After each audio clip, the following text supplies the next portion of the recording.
Hello mes heureux spectateurs, qu'est-ce qui nous amène ici? La question est très simple et la réponse est aussi simple que ça. C'est chasser le dictateur Biya. Paul Biya. En fuite après plus de 42 ans au pouvoir, âgé de 92 ans, le président camerounais, longtemps accusé de diriger le pays d'une main de fer, c'est un délinquant nul. C'est le plus nul du Cameroun. C'est-à-dire quand je dis c'est le plus nul du Cameroun qui est à la tête de l'État. C'est-à-dire que quelqu'un qui n'arrive pas au Cameroun, il n'y a pas d'eau, il n'y a pas d'électricité, on voit tous au Cameroun. Quand on arrive au Cameroun, la situation, la misère cuisante. Mais il faut bien se tenir pour ne pas pleurer. Salut à tous et bienvenue sur votre chaîne d'information de référence L'Étoile du Blanc. Aujourd'hui, nous allons vous amener du côté de l'Afrique centrale, plus précisément au Cameroun, où une sortie discrète du président Paul Biya, presque furtive. Mesdames et messieurs les chefs de délégation, mesdames et messieurs, je voudrais de premier abord remercier le président Emmanuel Macron pour l'invitation qu'il a bien voulu m'adresser. À la suite d'un ultimatum lancé par une population excédée, frustrée, décidée à mettre fin à ce règne interminable.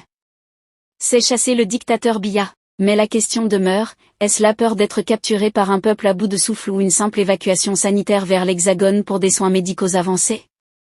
Le mystère plane, l'incertitude grandit. Depuis des décennies, Paul Biya incarne le pouvoir absolu, le silence d'État, la centralisation extrême. Pendant que les Camerounais subissaient pénurie, corruption et répression, lui résidait la plupart du temps à l'étranger, loin des réalités quotidiennes de son propre peuple. Aujourd'hui, la colère gronde. Nous sommes abandonnés, pourquoi? Nous ne pas les Camerounais. Les rues de Yaoundé, Douala, Buea, Bafoussam et bien d'autres villes vibrent au rythme d'une contestation inédite. L'ultimatum populaire est tombé, implacable, ça suffit. Mais une autre question surgit, pourquoi maintenant? Pourquoi avoir attendu que le président soit vieux, fatigué, presque diminué, pour oser défier ce pouvoir? Est-ce la peur? L'absence d'un leader?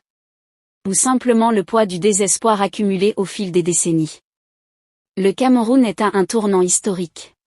Entre effondrement politique et renaissance populaire, l'avenir reste incertain. Ce départ ou cette fuite marque peut-être la fin d'une ère. Mais aussi le début d'un immense chantier, celui de la reconstruction, de la réconciliation, de la vérité. Chers abonnés, le peuple camerounais se lève, enfin. Et le monde entier observe. Nous vous invitons à partager vos opinions dans les commentaires.